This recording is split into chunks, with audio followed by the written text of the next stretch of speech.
Assalamualaikum warahmatullahi wabarakatuh. Bismillahirrahmanirrahim. Wassalamualaikum warahmatullahi wabarakatuh. Yang kami hormati, yang sama-sama kita muliakan, Al-Mukarram Bapak Kiai Haji Helmi Podunge. Terima kasih Pak, yang ketiga kalinya ini Bapak hadir bersama kami di kegiatan Mutiara Ramadan.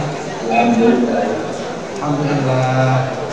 Yang kami hormati Pak Ketua Harian, Pak Masjid, seluruh pengurus jamaah Masjid At-Taubah yang kami hormati, yang insya Allah dimuliakan dan dirahmati oleh Allah Subhanahu wa Ta'ala.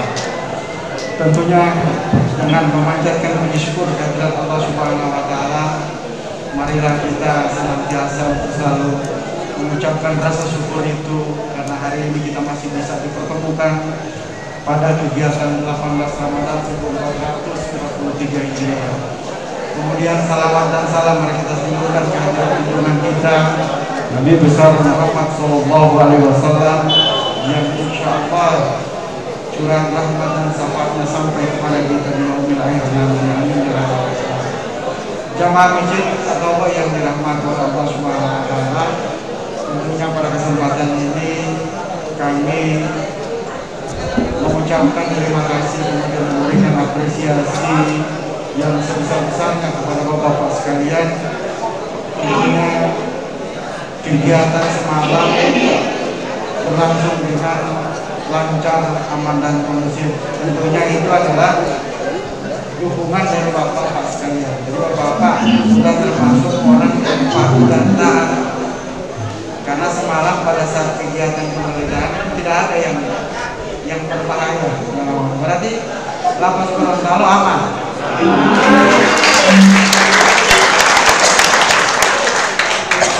Baik, karena waktu kita singkat, ya, saya cuma mengucapkan terima kasih. Mungkin sebentar nanti pada saat kita buka lagi, tolong jangan sampai ada banyak makanan yang tumpah. Tapi sampai dengan semalam, alhamdulillah kondisi masjid tetap dalam keadaan bersih. Nah, terima kasih. Assalamualaikum warahmatullahi wabarakatuh. Waalaikumsalam warahmatullahi wabarakatuh.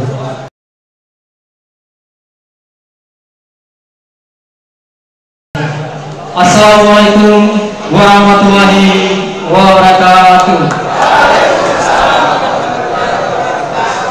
Waalaikumsalam warahmatullahi wabarakatuh. Bismillah walhamdulillah. Alhamdulillahilladzi arsala Rasulullah rahmatan lil alamin. Yang terhormat Kasih Dadik Bapak Senas Dua Gorontalo, saya sebut dengan hormat Bapak Kasih Lato Sarjana Hukum. Yang saya hormati Bapak Penceramah Ustadz Al-Mukarram Kiai Haji Helmi Podunge. Yang saya hormati Ketua Takmirul Masjid At-Taubah. Yang saya hormati Koordinator Bidang Pendidikan dan Dakwah, serta rekan-rekan hadirin yang dirahmati Allah Subhanahu wa Ta'ala.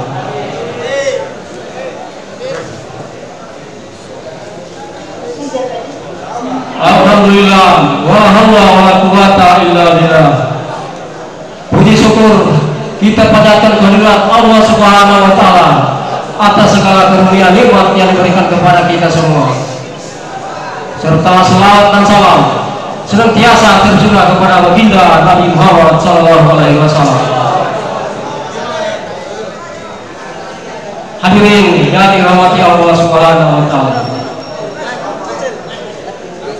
alangkah pentingnya kita melaksanakan ibadah sholat, zikir, puasa berbarengan dengan hubungan baik sesama hamba Allah Subhanahu wa Ta'ala.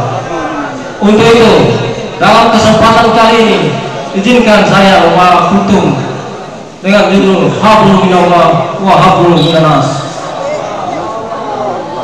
Ada satu kisah yang berhubungan dengan tema kultum kali ini. Pada zaman Rasulullah SAW, ada seorang ahli sholat tahajud yang bernama Abu bin Hasim dengan bertahun-tahun tidak pernah absen untuk melaksanakan sholat tahajud.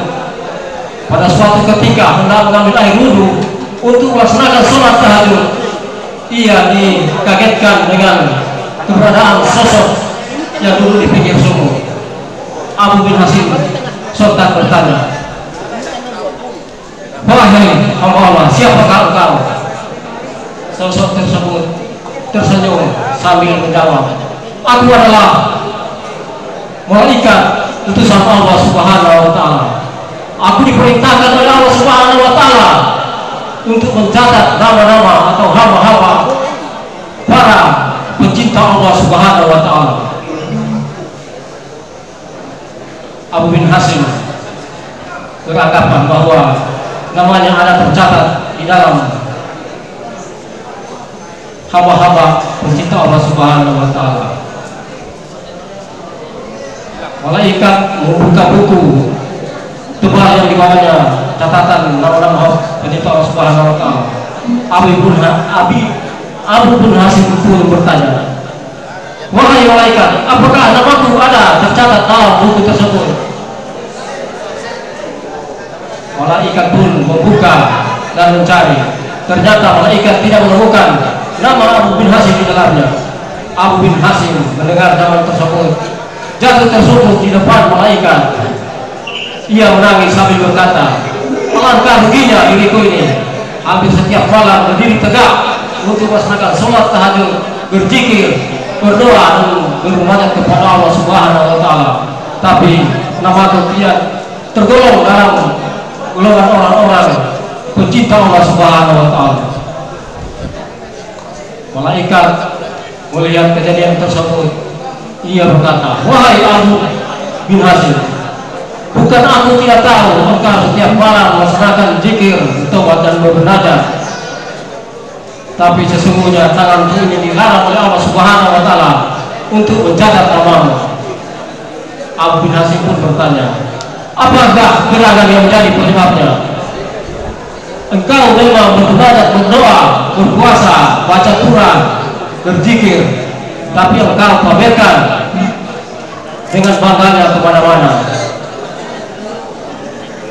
dengan asik beribadah ritual, dengan memikirkan diri sendiri. Di kanan kirimu banyak orang sakit, di kanan kirimu banyak orang susah, di kanan kirimu banyak orang kelaparan, tapi engkau tidak menghiraukan, engkau tidak peduli, engkau tidak tengok, dan engkau tidak memberi makan. Bagaimana mungkin engkau menjadi hamba pencinta Allah Subhanahu wa Ta'ala?" Maka dari itu, janganlah bangga dengan banyak sholat, janganlah bangga dengan banyak zikir, janganlah bangga dengan banyaknya puasa, karena itu semua belum tentu membuat Allah Subhanahu wa Ta'ala senang tanpa ada hubungan baik sesama manusia. Dalam kitab Mukhtasar Fathul Qulub karya Imam Al-Ghazali diceritakan ketika Nabi Musa bertanya, "Wahai Allah, aku sudah melaksanakan ibadah sholat, zikir, puasa, lalu manakah aku yang engkau senangi?" Allah pun menjawab, "Sholat itu hanya untuk dirimu sendiri.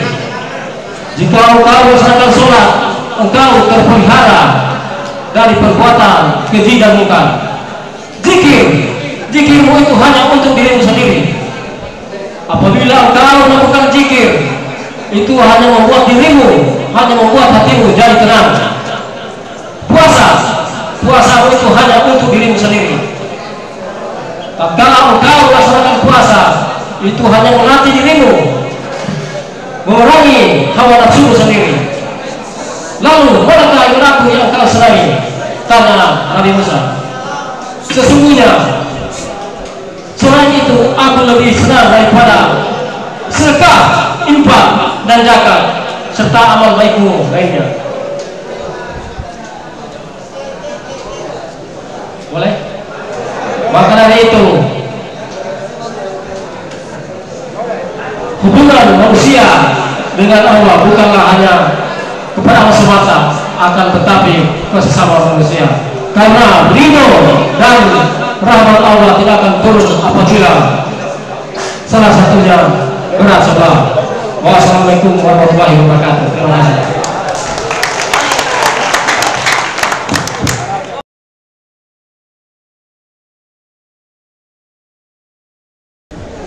Assalamualaikum warahmatullahi wabarakatuh.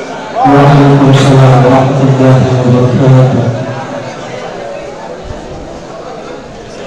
Bismillahirrahmanirrahim.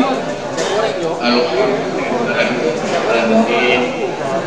Wassalatu wassalamu ala asyrafil anbiya wal mursalin Sayyidina Muhammad wa ala alihi wa ashabihi ajma'in, amma ba'd. Yang kami hormati Kasih Minadik Lapas kelas 2 Gorontalo,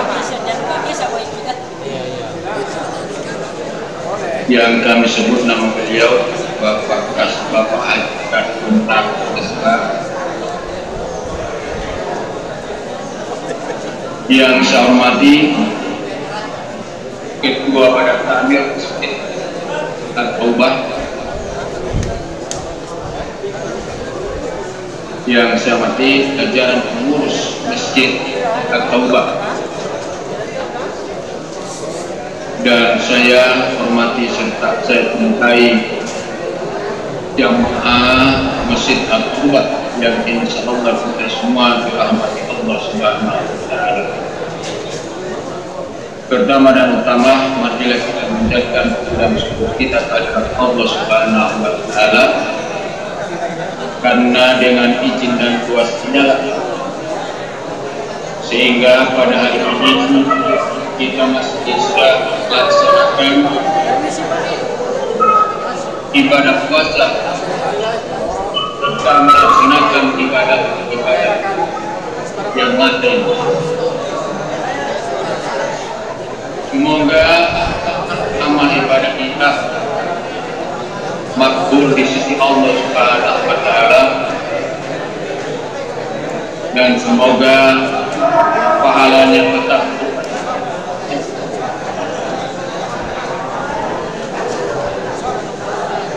selawat dan salam semoga tetap tercurahkan kepada Muhammad sallallahu alaihi wasallam, kepada keluarga beliau, kepada sahabat, dan insya Allah rahmat akan sampai kepada kita. Umat beliau yang istiqomah menjalankan syariat dan sunnah-sunnahnya.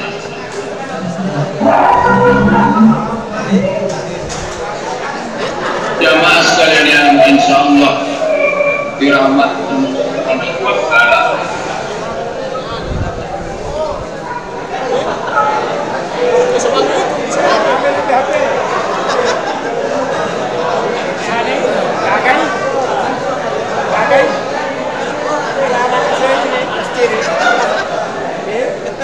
jemaah sekalian yang sangat dirahmati Allah, tadi saya sempat mendengar ada kuis, ya, ada kuis.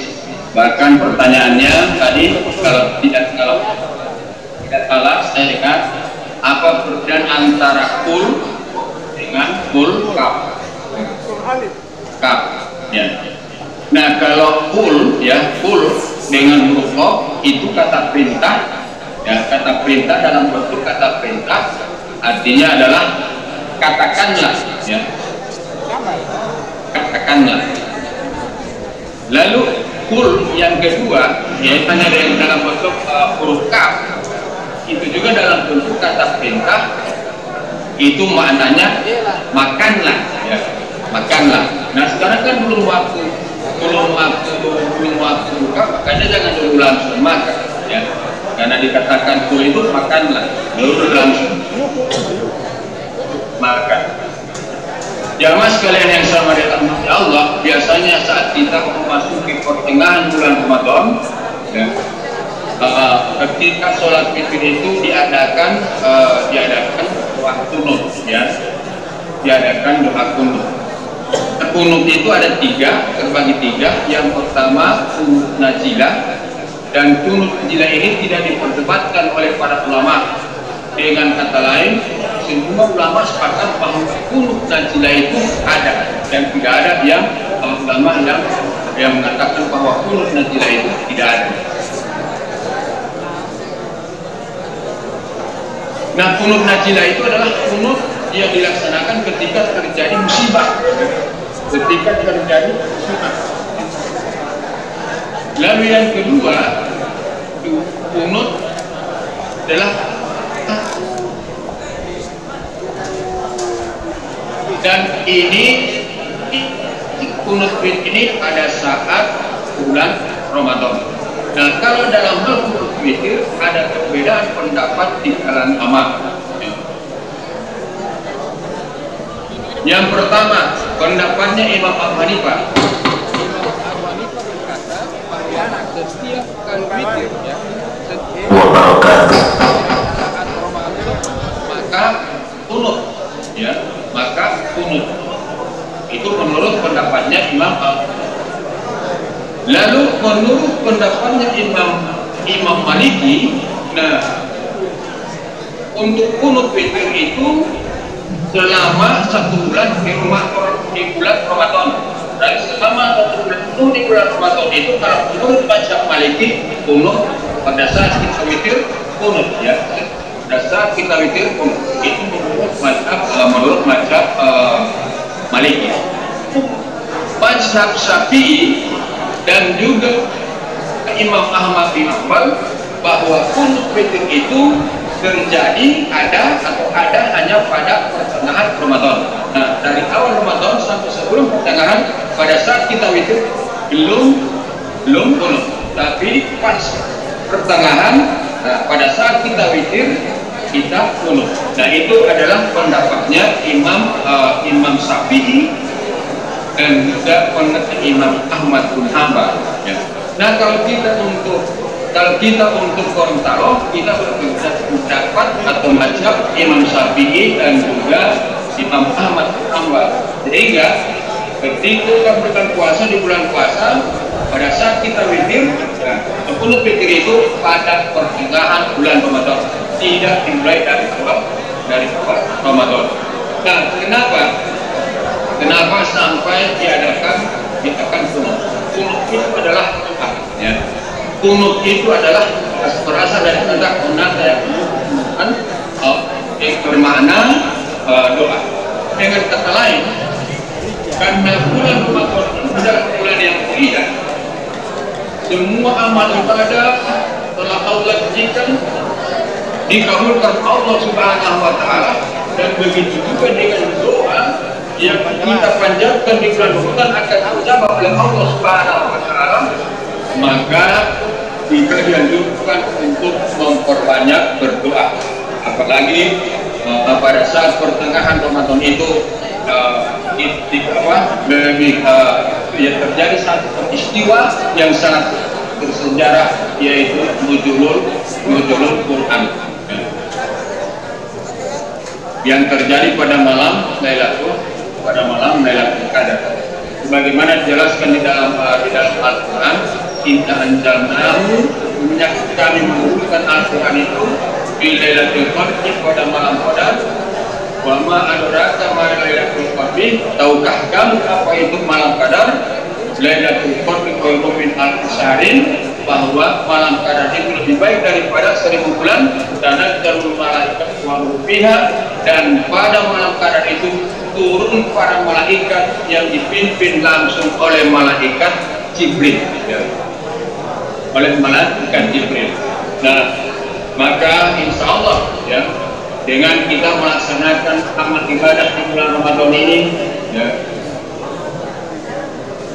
insya Allah ini yang bisa menyebabkan kita suci lahir dan batin, dan insya Allah kita menjadi hamba Allah yang sangat dekat dengan Allah Subhanahu wa Ta'ala.